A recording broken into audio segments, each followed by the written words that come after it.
On s'abonne, on like, on commente et on partage aussi ce que nous vous donnons ici est important comme contenu.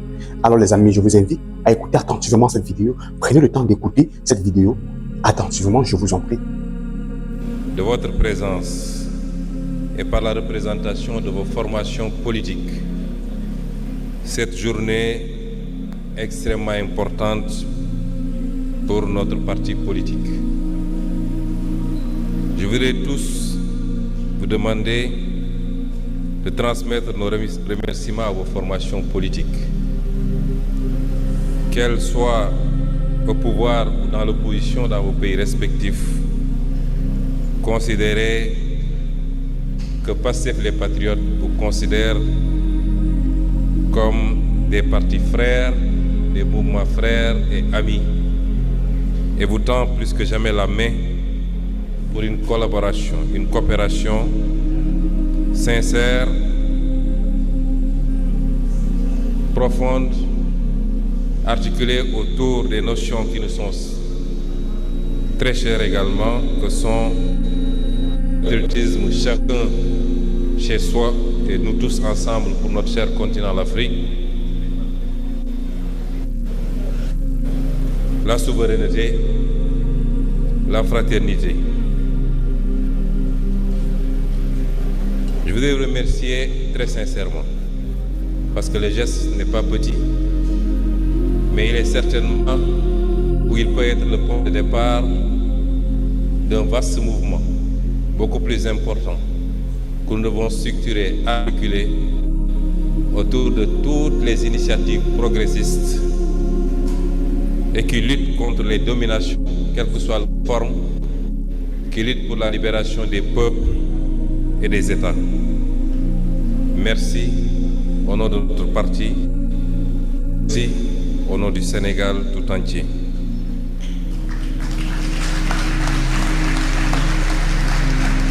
Chères militantes et militants, sympathisants, sympathisantes, chers compatriotes, peuple sénégalais, nous voilà face à face, mais face à notre histoire, face à notre peuple, face à cette responsabilité immense que les Sénégalais et les Sénégalaises nous sont confiés. En ce jour historique du 6 juin 2026, le premier congrès ordinaire PASTEF les Patriotes a réuni des délégués venus des 553 communes du Sénégal ainsi que de la diaspora. C'est tout le parti vivant qui s'est donné rendez-vous ici à Diamniadio pour réfléchir, débattre et préparer l'avenir. Je veux d'abord vous remercier du fond du cœur pour la confiance renouvelée que vous venez de me témoigner en me reconduisant à la présidence de notre parti. Je mesure le poids de cette responsabilité puisque PASTEF n'est pas un parti ordinaire dans le paysage sénégalais, dans le paysage africain et au-delà dans la perception mondiale. Et donc cette confiance n'est ni un privilège ni un honneur personnel. Elle est une charge, une responsabilité et une exigence de fidélité envers notre peuple, nos militants, nos martyrs et notre option panafricaniste et de solidarité internationale. Jërëjëf, Ajarama, Njoko Njal, Albarka, Emitei Koyo. Je veux également saluer le travail remarquable accompli durant ce congrès. Des dizaines de contributions, de rapports, de thèses et de textes d'orientation ont été produits, discutés, amendés, puis adoptés dans un esprit de responsabilité militante et de profondeur politique. Cela montre une chose essentielle. PASTEF, les Patriotes, n'est pas seulement une force électorale. Il est une force de pensée, d'organisation et de transformation. Je remercie chaleureusement le comité de pilotage du Congrès et le secrétariat général, ou le secrétaire général Mohamed Aïb Salim Dafé, qui en a été la cheville ouvrière si efficace. les différentes commissions et leurs responsables et membres, les équipes techniques, les militants mobilisés jour et nuit, ainsi que tous ceux qui ont permis la tenue de cette rencontre historique dans un esprit de discipline, de fraternité et d'engagement. Il est évident que ce congrès, nous sommes à la première phase qui est technique et qui a procédé à l'élection du président du parti conformément au texte du parti. Il sera complété certainement demain par l'aspect populaire qui nous permettra de nous adresser de manière plus détaillée aux militantes, aux militants, aux sympathisantes, aux sympathisants, au peuple sénégalais et de donner des orientations beaucoup plus précises, notamment en langue nationale, pour nous faire comprendre ou nous faire comprendre par l'ensemble de nos citoyens. Chers congressistes, chers invités, nous ne sommes pas réunis pour célébrer une victoire électorale comme on célèbre une fin. Nous sommes réunis parce qu'une brèche historique s'est ouverte et qu'il nous revient désormais de décider de ce que nous allons en faire. Allons-nous laisser cette espérance être absorbée par l'ordre ancien? Ou allons-nous organiser durablement la souveraineté du Sénégal? Voilà la question radicale. Je rappelle qu'il y a 12 ans, en 2014, naissait PASTEF les Patriotes. Tout est parti d'une intuition devenue conviction. L'intuition devenue conviction que le Sénégal ne souffrait pas seulement d'erreurs de gouvernance, mais d'un système de dépendance profondément enraciné. Comme l'avait montré Frantz Fanon, l'indépendance politique peut survivre à la dépendance réelle lorsque les structures profondes de domination demeurent intactes. L'indépendance politique peut survivre à la dépendance réelle lorsque les structures profondes de domination demeurent intactes. Le manifeste des patriotes, puis l'appel aux patriotes ont donné une première formulation politique à cette exigence de souveraineté, de travail, de dignité et de justice. Au début, beaucoup regardaient notre engagement avec condescendance. On nous présentait comme une force marginale, un regroupement de jeunes cadres de l'administration, d'intellectuels, définitivement incapables de peser dans le jeu politique sénégalais. Mais le peuple sénégalais, lui, entendait déjà autre chose. En 2017, malgré des moyens limités et un environnement politique hostile, PASTEF les Patriotes fit son entrée à l'Assemblée nationale avec mon élection comme député. Cette présence parlementaire permit de porter dans les institutions une parole nouvelle sur la souveraineté, les ressources naturelles, la corruption et la dignité nationale. Je peux rendre hommage à ceux avec qui j'ai partagé cette assemblée, notamment Mme Aïda Mbodj, ici présente. Puis vint l'élection présidentielle de 2019. Il y a également l'honorable Mame Diarra Fam, certainement, et d'autres députés avec lesquels j'avais partagé cette législature, Mme Kanté. Et donc, puis vint l'élection présidentielle 2019. Ce qui devait être une candidature de témoignage devient une poussée politique majeure. En quelques années seulement, une nouvelle génération politique s'imposait dans le paysage national et faisait émerger une alternative populaire capable de remettre en cause les équilibres établis depuis des décennies. C'est à partir de ce moment que le système comprit que PASTEF les Patriotes n'était plus un simple parti d'opposition, mais l'expression politique d'une crise profonde de l'ordre postcolonial sénégalais. Cette crise n'est pas seulement institutionnelle, elle est aussi morale, culturelle et historique, qui a appelé notre pays, comme tous les pays africains, à inventer sa propre voie historique. Dès lors, avec une constante renouvelée et une énergie entretenue par des forces internes, nous sommes devenus une cible sur laquelle s'abattaient les foudres du système. Nous avons connu les humiliations et les mépris réservés à ceux qui refusent de courber l'échine. Nous avons connu les arrestations, les gaz lacrymogènes, les prisons, les campagnes de diffamation et le harcèlement judiciaire. Nous avons été dissous administrativement dans l'espoir d'arrêter une dynamique devenue nationale. Les appareils judiciaires, sécuritaires et administratifs, de même que certains médias, ont été mobilisés contre une opposition que le système ne parvenait plus à contenir. Nous avons vécu les restrictions d'Internet, les arrestations massives et les intimidations visant à faire taire une génération. Nous avons connu les tortures, les filatures, les barricades, les licenciements arbitraires, les blessures morales et physiques, dont le parti et le peuple vivent encore les terribles conséquences. Nous avons vu des dizaines de jeunes tomber sous les balles lors des manifestations. Plus de 80 morts selon plusieurs organisations de défense des droits humains. Mais plus la répression s'intensifiait, plus grandissait dans le pays la conviction qu'il ne s'agissait plus d'un affrontement politique ordinaire, mais de la confrontation entre un système en crise et un peuple qui refusait désormais de reculer. Et pourtant, Pastef les Patriotes n'a pas disparu.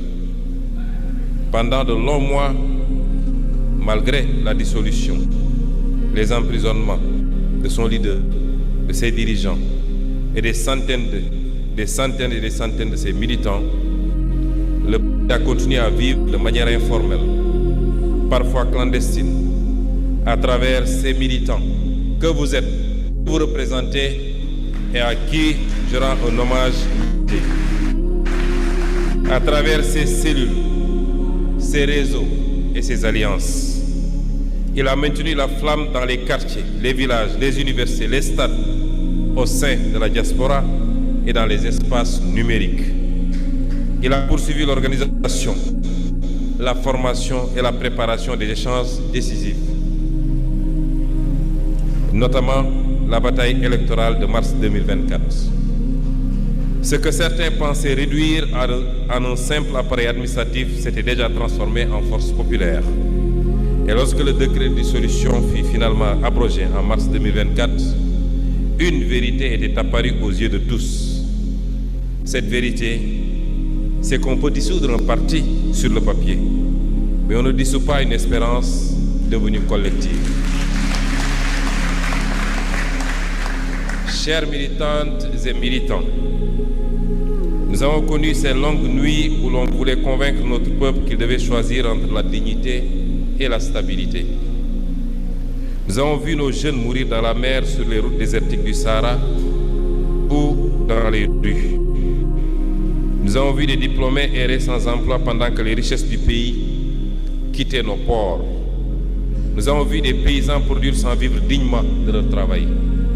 Nous avons vu des mères renoncer à des soins pour elles-mêmes ou leurs enfants faute d'argent. Nous avons vu des citoyens perdre confiance dans une justice qu'ils ne reconnaissaient plus comme la leur. Et lorsque le peuple s'est levé, lorsque la jeunesse a décidé d'entrer dans l'histoire, nous avons vu la répression s'abattre sur elle. Mais le peuple sénégalais n'a pas reculé. De 2021 à 2024, quelque chose de profond s'est produit dans notre pays. Une conscience nouvelle était née. Une conscience nouvelle est née. Le peuple a cessé d'être un simple électorat pour devenir un sujet politique actif. Ce moment marque l'entrée consciente d'un peuple dans l'histoire. Cette irruption populaire que les grandes luttes africaines de libération ont toujours portée au cœur de leur espérance. Thomas Sankara rappelait qu'un peuple conscient et organisé devient une force historique impossible à contenir durablement. Cette séquence historique a débouché sur ce que beaucoup croyaient impossible, une révolution démocratique portée par les urnes. Nos victoires électorales de 2024 n'ont pas été des accidents. Elles ont été l'aboutissement politique d'un long processus de mobilisation populaire. un long et patient processus, un long et difficile processus de mobilisation populaire. Mais, mes frères et sœurs, l'histoire nous enseigne une chose: les peuples peuvent conquérir le pouvoir sans parvenir à transformer l'État. Les peuples peuvent conquérir le pouvoir sans parvenir à transformer l'État. Les révolutions peuvent être détournées, absorbées ou vidées de leur contenu lorsqu'elles ne se dotent ni d'une doctrine, claire, ni d'une organisation capable d'inscrire le changement dans la durée. Et c'est pourquoi ce congrès est historique, 2 ans après notre accession aux responsabilités les plus élevées. Car il marque le passage d'un mouvement de rupture au parti de transformation historique, autrement dit, au parti révolutionnaire.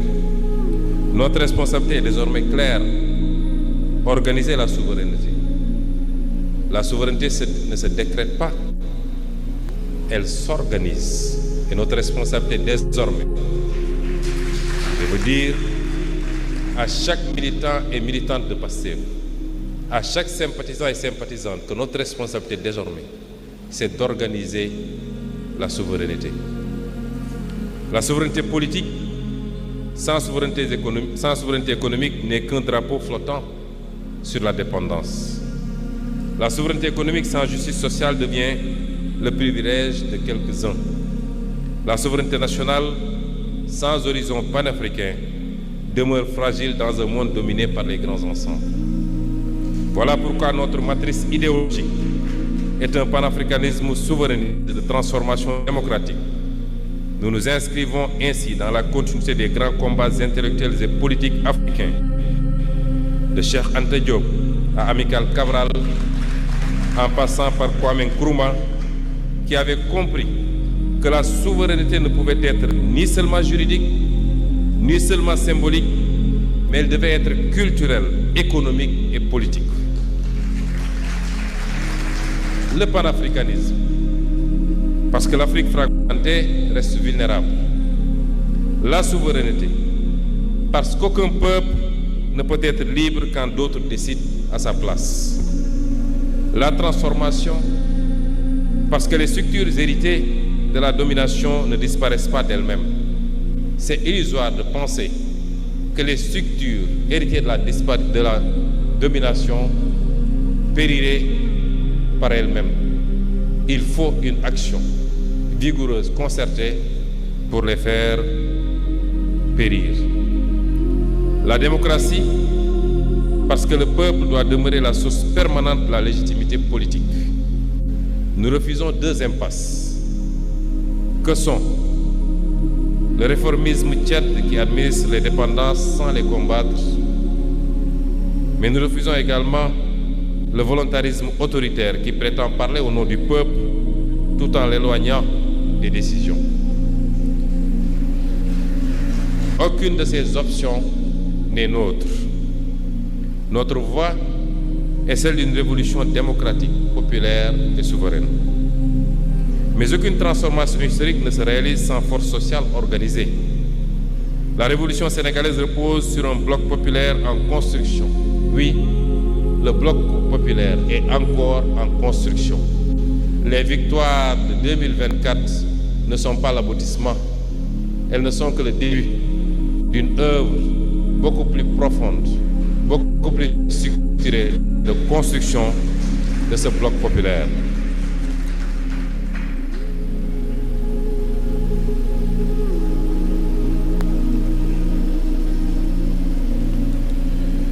Cette jeunesse qui a refusé la résignation, ces travailleurs du secteur formel et informel qui produisent les richesses du pays sans toujours en recevoir les fruits, ces femmes, ces braves femmes qui portent les solidarités sociales et l'économie quotidienne, ces paysans, ces pêcheurs, ces artisans, ces enseignants, ces agents publics, ces sportifs, ces intellectuels, artistes, acteurs culturels, mais aussi ces spiritualités populaires qui continuent de structurer la société sénégalaise en profondeur.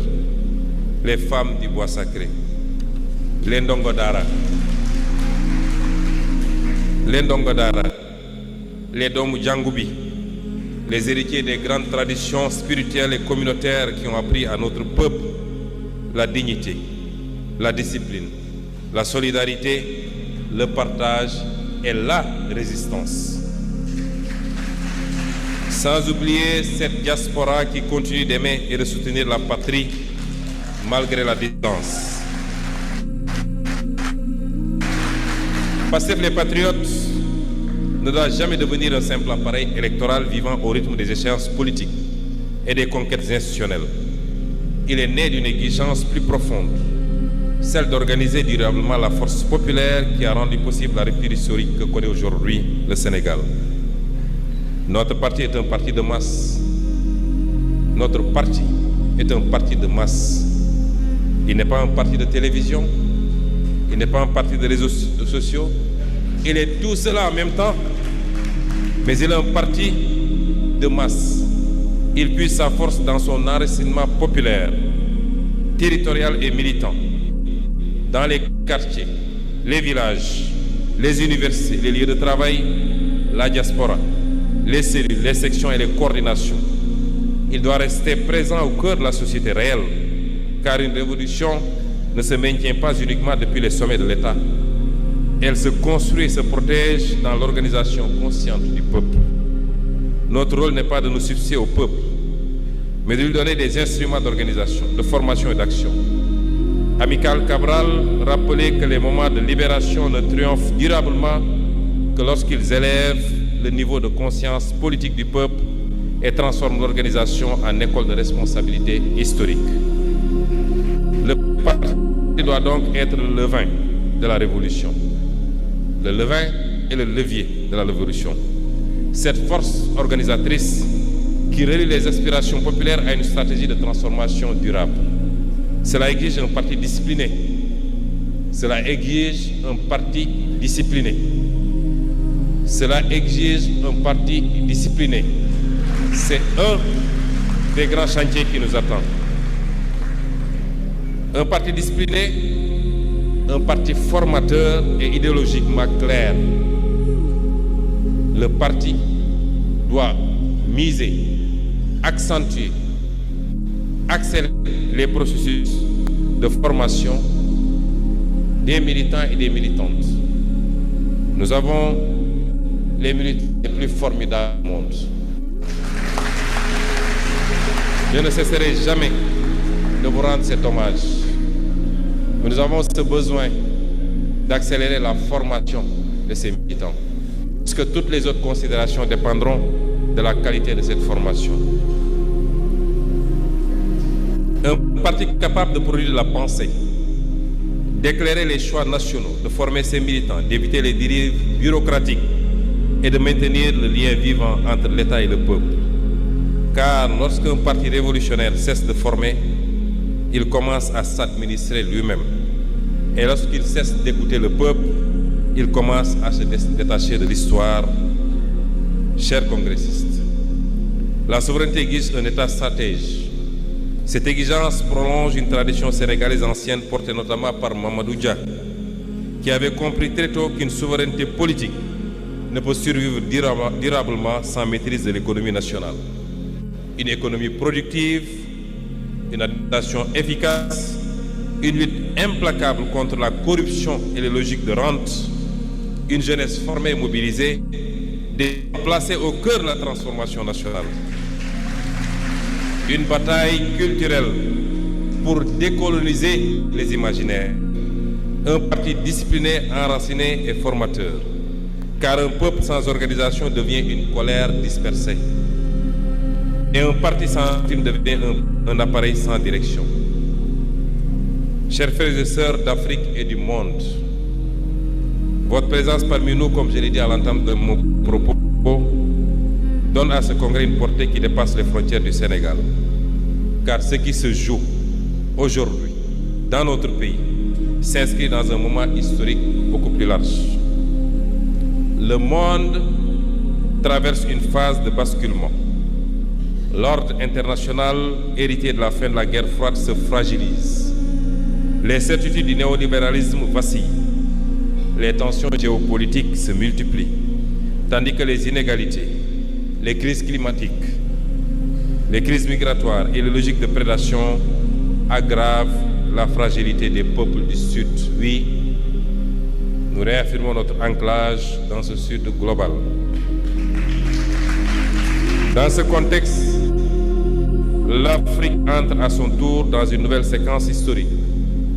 Partout montrent des aspirations à la souveraineté, à la dignité, à la maîtrise des ressources et à la reconquête des capacités nationales. Les peuples africains refusent de plus en plus d'être des périphéries dépendantes dans un monde organisé sans eux et souvent contre eux.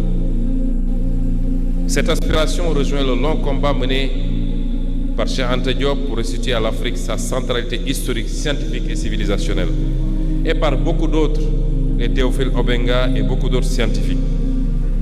Notre sous-région traverse des tensions profondes, crise sécuritaire, instabilité politique, intervention extérieure, fragilisation économique et sociale. Et je veux attirer l'attention que notre révolution est guettée aujourd'hui justement par ces interventions extérieures. Tout ce qui se passe actuellement au Sénégal ne relève pas seulement de considérations endogènes. J'y reviendrai plus largement dans d'autres développements. Mais je veux vous rassurer également que cette fois-ci, aucun projet de sabotage de cette révolution n'aboutira parce que le peuple, debout, à côté de PASTEF, donnera les garanties qu'il faut pour qu'enfin nous puissions libérer notre pays. Le Sénégal entend prendre toute sa place dans cette réflexion historique. Nous partageons avec les peuples africains la même aspiration à la souveraineté et à la dignité. Mais nous voulons également montrer qu'il est possible de porter une dynamique de rupture dans un cadre démocratique, populaire et institutionnel. Notre ambition est de contribuer à l'émergence d'une Afrique souveraine, stable, productive, solidaire et respectée dans un monde juste et un monde de paix. Oui, chers congressistes, notre révolution veut transformer profondément l'État.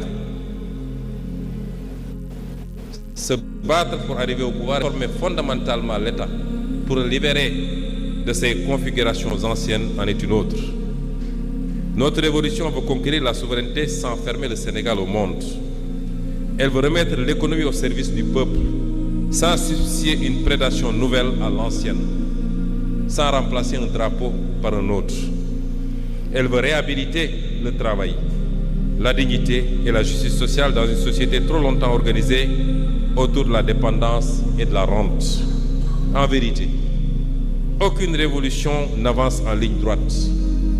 Toutes les expériences historiques de transformation ont connu leur hésitation, leur contradiction, leur tentation de ralentissement, de ressentage ou de détournement une fois confrontés à l'exercice du pouvoir et aux tentatives inéluctables de restauration de l'ordre ancien. Il arrive parfois que certains, au sommet de l'État, soient tentés de prendre la distance avec la dynamique populaire qui les a portés au nom de la stabilité, des équilibres institutionnels ou des contraintes du moment.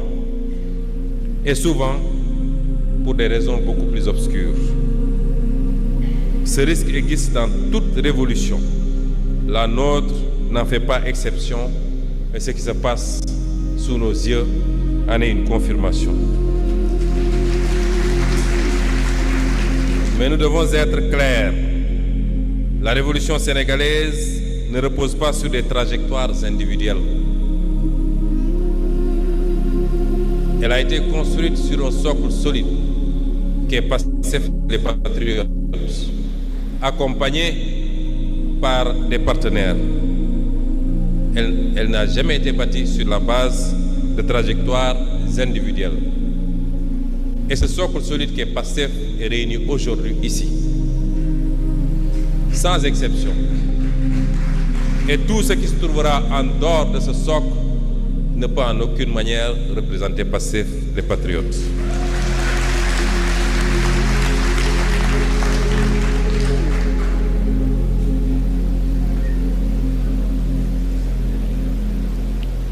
Notre révolution repose sur un peuple, un parti, une mouvance, une conscience historique collective, à travers une orientation stratégique. Et tant que PASTEF restera debout, tant que les cadres, ces militants, ces élus, son bloc populaire, ces femmes, ces jeunes resteront fidèles à la ligne de souveraineté, de transformation, la révolution ne déraillera pas. Chers militants et militantes, chers congressistes, nous devons rester fidèles à ce qui nous a fait naître. Depuis notre arrivée aux responsabilités, nous avons commencé à traduire cette orientation dans les faits.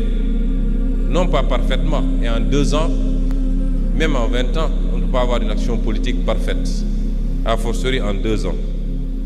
Non pas sans difficulté également, parce que vous savez tous l'héritage budgétaire et financier catastrophique qui a été le nôtre.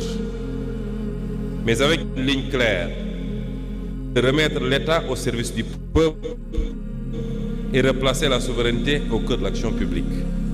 Nous avons choisi la vérité plutôt que la dissimulation en révélant l'ampleur réelle de la situation financière héritée du passé. Nous avons engagé une politique de rationalisation de l'État et commencé à remettre la production, le travail et la souveraineté économique au centre des priorités nationales. Nous avons adopté une ligne intransigeante pour la transparence dans la gestion publique en luttant contre toutes les formes de corruption. Toutes les formes de corruption et pour la reddition des comptes, nonobstant les sabotages internes dictés par des calculs politiciens. Nous avons également entrepris la renégociation de plusieurs contrats dans tous les secteurs, et notamment les secteurs miniers, pétroliers et gaziers, afin que les ressources du Sénégal profitent davantage au peuple sénégalais. Car un peuple ne peut parler de souveraineté lorsque ses richesses financent d'abord la prospérité des autres, pendant que ses propres populations croulent sous l'endettement, la pauvreté et la précarité. Nous avons accordé nos priorités aux véritables secteurs stratégiques pour une souveraineté agricole, alimentaire, énergétique, sécuritaire et j'en passe, plutôt qu'aux investissements de prestige.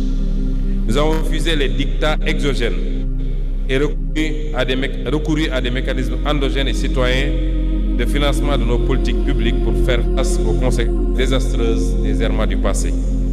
Nous avons refusé de sacrifier le pouvoir d'achat du peuple déjà durement éprouvé sur l'autel d'un ajustement sauvage. Nous avons commencé à réhabiliter notre mémoire nationale, à réintégrer nos dépendances et à replacer les intérêts du Sénégal au cœur des décisions publiques. Ce ne sont pas encore des aboutissements. En 2 ans, cela est impossible. Ce sont les premiers déplacements d'un État qui commence à sortir progressivement des logiques héritées de la dépendance.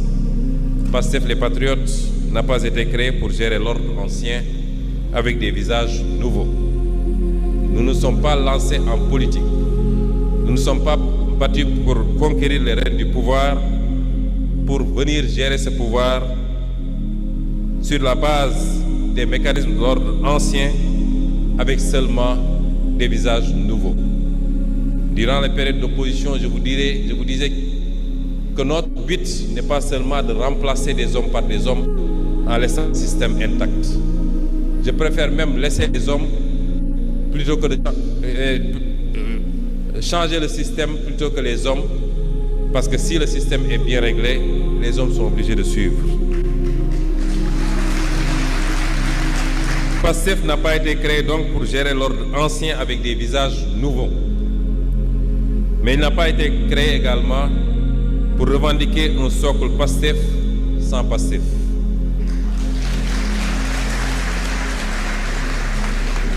Chers frères et sœurs, la tendance à l'embourgeoisement, à s'éloigner du parti et du peuple, ne peut pas prospérer. PASTEF a été créé pour dépasser l'état postcolonial et reconstruire le Sénégal autour du travail, de la dignité, de la justice et de la souveraineté. Chères militantes, chers militants, chers congressistes, de nouveau, nous ne devons jamais oublier le sacrifice de ceux grâce à qui ce moment historique a été rendu possible. Derrière cette victoire, derrière ce congrès, cette espérance qui traverse aujourd'hui le Sénégal, rappelons-nous qu'il y a des sacrifices, des souffrances et des vies brisées.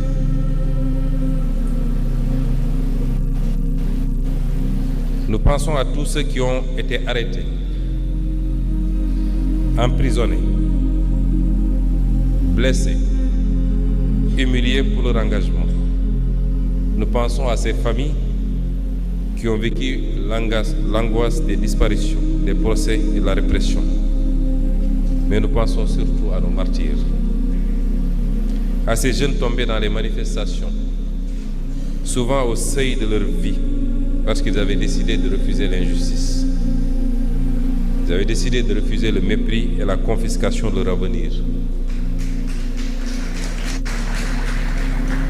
Ils ne demandaient ni les privilèges liés au pouvoir dont certains semblent vouloir jouir aujourd'hui sans retenue. Ils ne demandaient pas de faveur. Et ceux parmi eux qui sont encore avec nous ne demandent toujours ni privilèges ni faveur. Ce qu'ils demandent, c'est le respect de la profession de foi, des engagements, de la ligne, de la doctrine de Pastef. C'est tout ce qu'ils demandent. Ceux qui sont tombés ne demandaient rien de tout cela. Ils demandaient simplement le droit de vivre libre et digne dans leur propre pays. Je suis à vous remercier d'avoir pris le temps d'écouter la vidéo jusqu'ici. Alors, je suis à vous invite à liker, à commenter et également à partager, les amis, si ce que nous partageons ici est important. Je suis à vous remercier. Merci de tout cœur. Merci à toi, mon frère. Merci infiniment. Ciao.